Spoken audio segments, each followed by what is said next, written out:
Hey, What you want to say about the baby? Jetta, baby. Hey. We begin in Aiken County tonight, where the search continues for little Javeayah Harris. Over the weekend, authorities announcing they believe the 4-year-old is dead and her parents are charged in the case. Our Mike White has been tracking that story from the beginning. Joins us live now in Aiken County with the very latest on this. Mike, what did you find out today?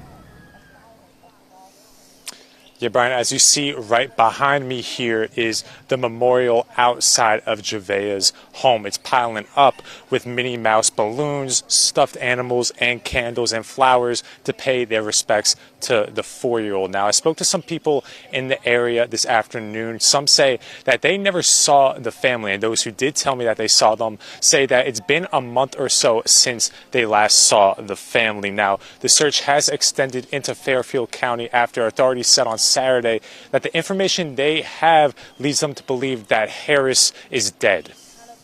Aiken County 911, where's your emergency? Ma'am, I'm at 39 Hillsborough Street. I can't find my baby. 39 Hillsborough Street. Yes, ma'am. She was outside playing, and I came out here after cooking dinner a little bit, and I'm looking for her, but I don't see her nowhere. All right, how old is this baby? She's 4. All right, what was she wearing? She has on pink Minnie Mouse pajamas. I can't find my and baby. She had me. I can't find her anywhere. That call went out on the night of June 30th, 2026. Within hours, police cars flooded Hillsborough Street in Aiken, South Carolina. K-9 units hit the ground. Drones filled the sky. Hundreds of officers, volunteers, and heartbroken neighbors all searching for one little girl. 4 years old, pink Minnie Mouse pajamas, pink beads in her braids. Her name was Javeayah Harris. Everyone who loved her called her Ja. For days, an entire community ran toward her. They searched yards, crawl spaces, creek beds, and wooded areas. They shared her photo online. They prayed. But here is what nobody knew at the time. Investigators would later discover that Ja was never playing outside that night. There was no dinner on the stove. There was no bath water in the tub. Every word of that 911 call, every single detail her mother gave to that dispatcher was a lie. And the most devastating part? By the time that call was made, Ja had already been gone for weeks. So the real question isn't where she went. The real question is, what was happening inside that house on Hillsborough Street? And who put her there? Stay with me, because this story gets much darker before it's over. Welcome back to True Homicide Crimes, where we cover the cases that matter, told straight, told honestly, and told with the respect every victim deserves. If you are new here, welcome. You picked a heavy one to start with, but you picked the right one. Before we go any further, drop a comment right now. What state or country are you watching from? And if you have already been following Ja's case, tell me your thoughts. I read every single comment on this channel, and I want to hear from you. If stories like Ja's matter to you, and I believe they should matter to all of us, hit that subscribe button and turn on notifications. This community shows up for cases that deserve attention, and Ja Harris absolutely deserves yours. Now, let's get into it. Before we talk about what happened to her, you need to know who she was. Javeayah Harris was 4 years old. She lived on Hillsborough Street in Aiken, South Carolina, a quiet residential street where neighbors knew each other, kids played outside, and people noticed things. She had pink braids, bright eyes, and a personality that was impossible to ignore.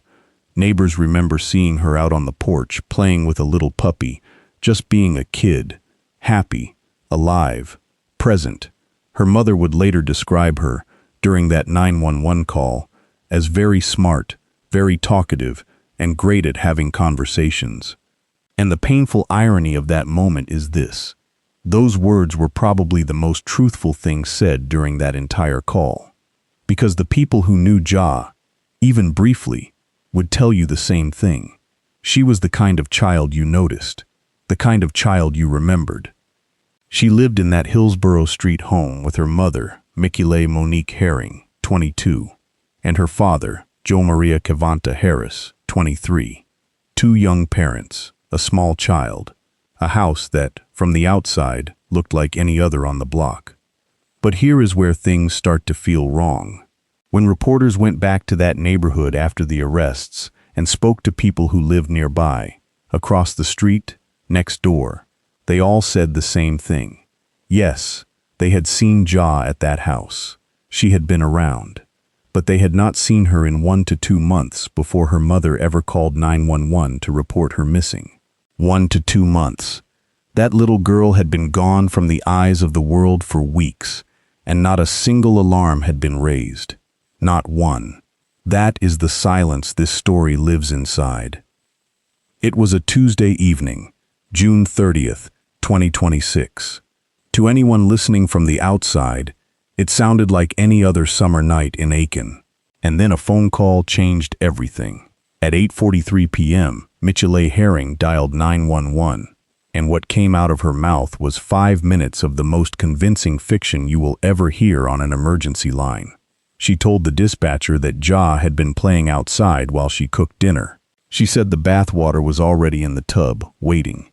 She said Ja had looked up at her earlier that evening and asked, "Can I play a little bit more before it gets dark?" And that she had said yes. She said she stepped back inside, and when she came back out to get her daughter, Ja was simply gone. She told the dispatcher that Ja usually played in the chicken coop in the backyard. That was her favorite spot, the place she went every single day. She said she had already checked there. Nothing. She mentioned she was 39 weeks pregnant, almost due, and that she could barely keep up. She said she had been searching and could not find her anywhere. And then she said something that was clearly meant to point suspicion away from the home. "It's not a good area, I'll tell you that." The call was 5 minutes long. Reporters who listened to it said it sounded completely real. The distress in her voice, the specific details, the helpless, frantic energy of a mother who had lost her child. Here is what we now know. There was no dinner on the stove. There was no bathwater in the tub. Ja had not been playing in the chicken coop. She had not asked to stay outside a little longer. None of it happened, because Ja was not there. Ja had not been there for weeks. That call did not save her. It was made to make sure no one went looking for the truth.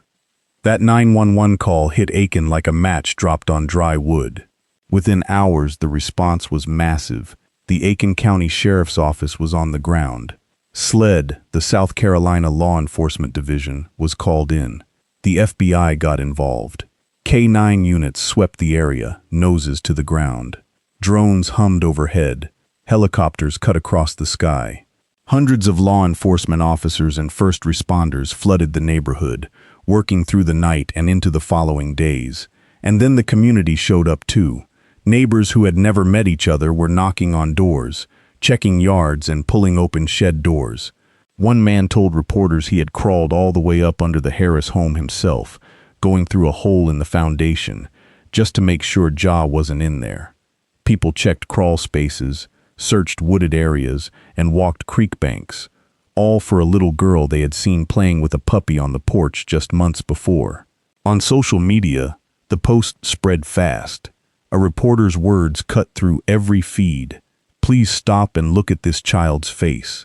People shared it thousands of times. Her photo, those pink braids, that small face, was everywhere. Law enforcement made one specific request to the public: do not come to the search area. That instruction matters more than people realize. When large crowds flood a search zone without coordination, they can accidentally destroy footprints, disturb scent trails, and damage evidence that investigators need. The Aiken County Sheriff's Office had a plan, and they needed the public to trust it. As the days passed, something shifted. The search moved well beyond Aiken's city limits. Investigators began concentrating their efforts in Fairfield County, nearly 2 hours away, specifically near the Debutary Creek Access Road, a rural stretch of land near the Fairfield and Chester County lines that leads to Rocky Creek Lake and eventually to the Catawba River. The terrain out there is remote and heavily wooded, a body of water that feeds into bigger bodies of water, the kind of place that swallows things whole. Law enforcement sealed the area off completely. Nobody got through unless they were connected to the investigation. And now the world was beginning to understand. This search felt different. For days, everyone believed this was a rescue mission. They had no idea the search had already changed. While the search in Fairfield County continued, something else was happening back on Hillsborough Street. Investigators returned to the Harris home, but this time, it looked nothing like a missing child search. Crime scene tape went back up around a house that had already been walked through once before, and the tools they brought told a different story entirely. Shovels, an archaeological sifter, evidence bags. Officers worked through the dirt in the wooded area behind the house, carefully sifting through the ground for anything that did not belong. What came out of that house was deeply troubling. Evidence bags were carried out. Some appeared to contain clothing or cloth, and at one point, something else was removed from the property. Something large, wrapped in a tarp, loaded into a vehicle and driven away. Officials were clear. They were not searching for Ja at that location. This was a search for evidence. Anything that could confirm what had happened inside that home between May and June of 2026. Around the same time, before his arrest, Javeayah Harris gave a phone interview to a reporter. He said he was not home the night of the 911 call. He said he had been out running errands, visiting 3 or 4 stores to buy candy for Ja, pick up some alcohol, get gas, and grab some cigarettes. He said he noticed police when he came back home. When the reporter asked him directly, "Did you know what happened to Ja? Do you know anything?" His answer was short and simple. "No, sir, I don't." He was arrested shortly after. Then came July 5, 2026. Sheriff Marty Sawyer stood in front of cameras. He had been in law enforcement for 36 years, and what he was about to say, he said, was the hardest thing he had ever had to announce in all of those years. "I am deeply saddened to tell you. Our investigation and evidence leads us to believe 4-year-old Javeayah Harris is deceased." The community that had searched, prayed, and shared her face across every platform stopped, and then Sheriff Sawyer said something that landed like a weight no one was ready to carry. Sadly, by the time that 911 call was made on June 30th, it was already too late to save Ja. Both parents were charged with homicide by child abuse. Javeayah Herring faced an additional charge, filing a false police report. The woman who had cried into that phone, who had described the bathwater and the dinner in the chicken coop, was now behind bars. The missing child case was over. The murder case had begun. I need to stop here for just a second. Neighbors said they had not seen Ja in 1 to 2 months before that 911 call was ever made. Not 1 week, not a few days, 1 to 2 months. I want to ask you something directly. If a child you regularly saw in your neighborhood suddenly stopped appearing, would you call it in? Would you say something to someone? Tell me in the comments, because in this case, that 1 to 2 month window was everything. On Monday, July 7th, 2026, the arrest warrants were released to the public, and for the first time, the full picture of what happened inside that house on Hillsborough Street began to come into focus. The warrants, filed by investigators with the Aiken County Sheriff's Office, gave the first detailed account of the evidence that led to both arrests. What they described was not an accident. It was not a moment of lost temper that went too far. The legal language used in those documents was deliberate and specific. Investigators described what Ja endured as reflecting extreme indifference to human life, carried out through repeated and extreme physical abuse. Read that again. Repeated and extreme. According to the warrants, the abuse took place between May 1st and June 15th, 2026, while the family lived together on Hillsborough Street. That is a 6-week window during which a 4-year-old girl was being hurt, and nobody outside those walls knew a thing. Here is what the warrants say about each parent. Javeayah Herring is accused of directly causing Ja's death. Investigators allege she inflicted severe head injuries on Javeayah through physical force. After those injuries were sustained, Herring is accused of doing nothing. No hospital, no doctor, no emergency call. She allegedly watched her daughter suffer and chose not to get her help. And when Ja died, Herring did not call 911 then either. Instead, according to the warrants, she disposed of Ja's body at another location, and only then, days or weeks later, picked up the phone to report her daughter missing. Javeayah Harris is accused of knowing.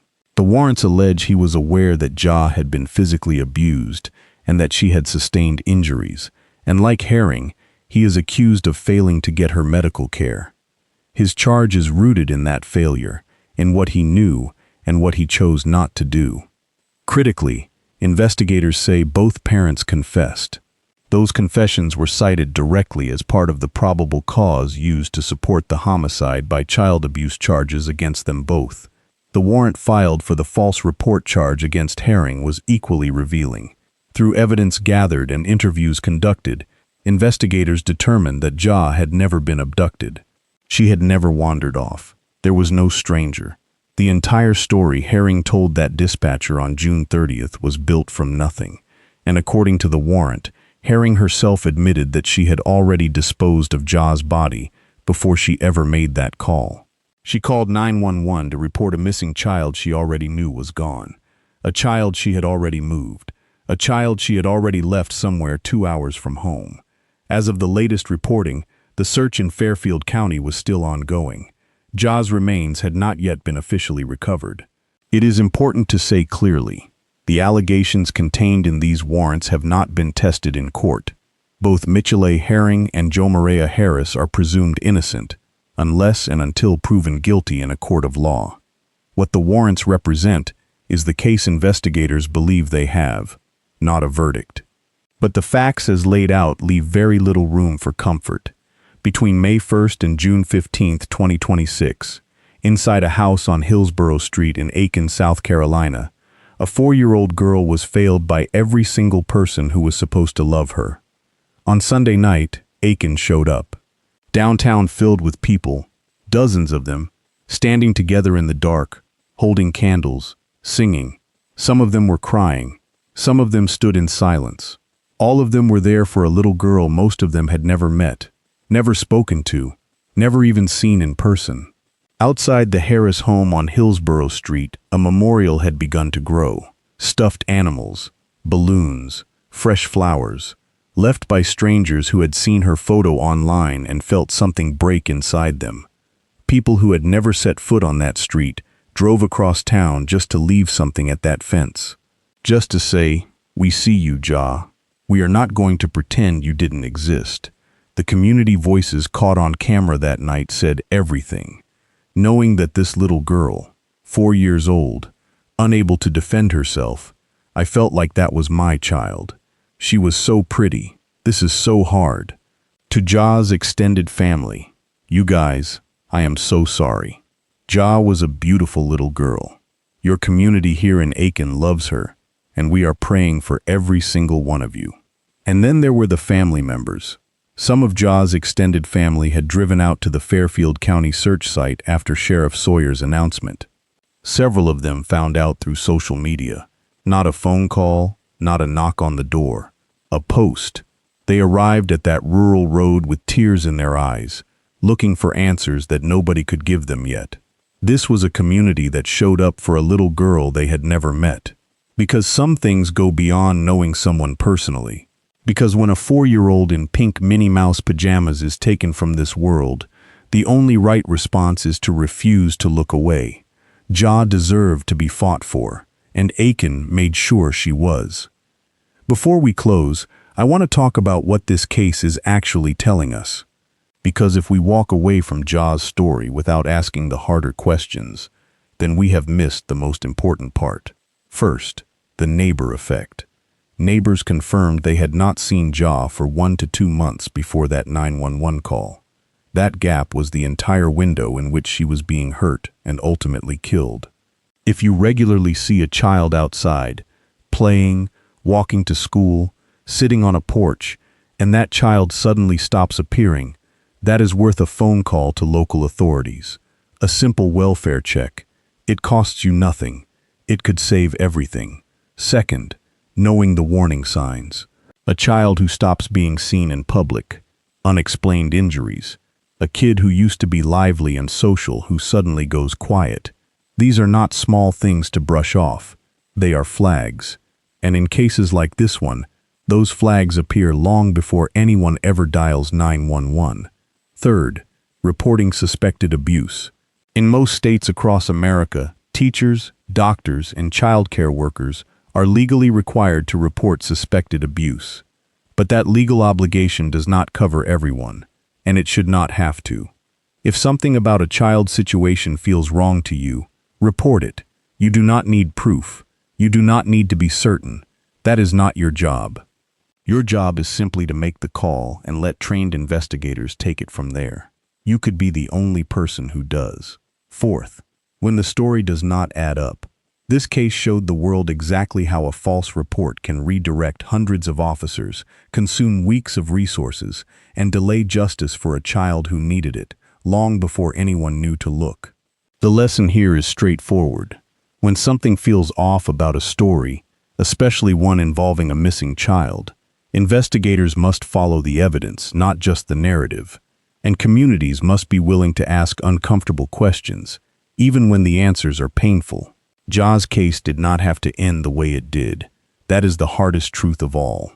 As of July 9, 2026, Sheriff Marty Sawyer held another press conference at the Aiken County Sheriff's Office.